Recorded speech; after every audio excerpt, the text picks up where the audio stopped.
ഉഡായിപ്പിന്റെ ഉസ്താദായ നെടുമ്പറമ്പിൽ എൻ.എം. രാജു പുതിയ ഉഡായിപ്പുമായി രംഗത്ത് വന്നിട്ടുണ്ട്.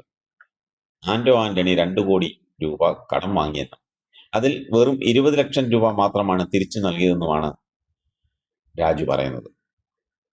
2019 ലോക്സഭാ തെരഞ്ഞെടുപ്പ് കാലത്ത് തെരഞ്ഞെടുപ്പ് പ്രചാരണങ്ങൾക്കായി വെറും 2 മാസത്തിനകം തിരിച്ചു തരാമെന്ന ഉറപ്പിൽ ആന്റോ ആന്റണി 2 കോടി രൂപ വാങ്ങിയെന്നാണ് രാജു പറയുന്നത്. എന്നാൽ 7 വർഷം കഴിഞ്ഞിട്ടും അതിൽ 20 ലക്ഷം രൂപ മാത്രമാണ് തിരിച്ചു തന്നതെന്ന് ആണ് രാജു ആരോപിക്കുന്നത്. തെരഞ്ഞെടുപ്പിന്റെ കാലത്ത് ആന്റോ ആന്റണിയും ഭാര്യയും പണം ആവശ്യപ്പെട്ട് ഓഫീസിലും തന്റെ വീട്ടിലും പലതവണ വന്നിരുന്നു. തുടർന്നാണ് പ്രചാരണ ആവശ്യങ്ങൾക്കായി 2 കോടി പലിശയ്ക്ക് നൽകിയത്. എന്തിനാ? പലിശയ്ക്കും. 2 മാസത്തിനകം തിരികെ നൽകുമെന്നാണ് പറഞ്ഞിരുന്നത്. എന്നാൽ 7 വർഷമായിട്ടും പണം മുഴുവൻ തന്നിട്ടില്ല. ഈടൊന്നും വാങ്ങാതെയാണ് പണം നൽകിയത്. വ്യക്തിപരമായ ബന്ധത്തിന്റെ പുറത്തായിരുന്നു ഓഫീസിലെ അക്കൗണ്ട് വഴി ഈ പണം കൊടുത്തത്. നിക്ഷേപകരുടെ പണമാണ് നൽകിയത്. ഈ വിവരങ്ങൾ ഇഡിയെയും ക്രൈംബ്രാഞ്ചിനെയും അറിയിച്ചു. തന്റെ സ്ഥാപനം വലിയ പ്രതിസന്ധി നേരിട്ട ഘട്ടത്തിൽ മകൾ ഉൾപ്പെടെ എംപിയുടെ വീട്ടിൽ ചെന്ന് പണം ആവശ്യപ്പെട്ടെങ്കിലും അദ്ദേഹം നൽകാൻ തയ്യാറായില്ല. 1000 തവണയെങ്കിലും പണത്തിനായി അദ്ദേഹത്തെ സമീപിച്ചിട്ടുണ്ട്. പണം തിരികെ ലഭിക്കണമെന്ന ആഗ്രഹം ഉള്ളതുകൊണ്ടാണ് ഇതുവരെ പോലീസിൽ പരാതി നൽകാതിരുന്നതെന്നുമാണ് രാജു പറയുന്നത്. അതിലെന്തോ ഒരു വശപ്പിശകില്ലേ? ഇതുവരെ പോലീസിൽ പരാതി നൽകിയില്ല, ഇപ്പോഴും നൽകിയില്ല. ഇപ്പോൾ പിന്നെ പരാതി നൽകുന്നത് എവിടെയാ? മാധ്യമങ്ങളോടാ പരാതി പറയുന്നത്. അത് തന്നെ ഒരു ഉടായിപ്പല്ലേ? പിന്നെ ഒരു രേഖയും വാങ്ങാതെ രാജു പണം കൊടുത്തെന്ന്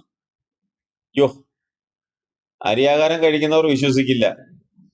ഇയാളുടെ ജീവിതത്തിൽ ഒരു ഭിക്ഷക്കാർക്ക് പോലും 10 പൈസ കൊടുക്കാത്തയാളാണ് ഒരു ഈടും വാങ്ങാതെ 2 കോടി എടുത്തങ്ങ് കൊടുക്കുന്നത്. പണ്ടുള്ളവർ പറയുന്നത് കേട്ടിട്ടില്ലേ, അറത്ത കൈക്ക് ഉപ്പ് തേക്കാത്തവനെന്ന്. ഇയാൾ അങ്ങനെയാണെന്ന് ഞാൻ പറയില്ല, പക്ഷേ ഇയാൾ ആർക്കും ഒരു അണ പൈസ കൊടുക്കില്ല. പിന്നെ ആന്റോ ആന്റണി എങ്ങനെ പണം തട്ടുന്നത്? അയാൾ പണം തെരഞ്ഞെടുപ്പ് ചെലവുകൾക്കായി കടമായിട്ടല്ലേ വാങ്ങിച്ചത്. വാങ്ങിച്ച പൈസ തിരിച്ചു കൊടുത്തു കാണും, അത് അറിയില്ല. ആന്റോ ആന്റണി അങ്ങനെ വാക്കുപാലിക്കാത്ത ഒരാളൊന്നും അല്ലെന്നാണ് ഞാൻ കേട്ടിട്ടുള്ളത്. പണം എത്ര വാങ്ങിച്ചു, എത്ര കൊടുക്കാനുണ്ടെന്നൊക്കെ അവർക്ക് 2 പേർക്കും മാത്രമേ അറിയുള്ളൂ. പണം കടം വാങ്ങിയത് എങ്ങനെ സാമ്പത്തിക തട്ടിപ്പാവുന്നത്? യഥാർത്ഥ തട്ടിപ്പുകാരെ അപ്പോൾ എന്താ പറയേണ്ടത്? ഇപ്പോൾ ആരാ യഥാർത്ഥ തട്ടിപ്പുകാരൻ? എത്രയോ നിക്ഷേപകർ കരഞ്ഞുകൊണ്ട് വട്ടം നടക്കുന്നു. രാജു അത്ര പുണ്യാളനാണെങ്കിൽ അവരുടെ എല്ലാം പണം തിരിച്ചു കൊടുക്കുക.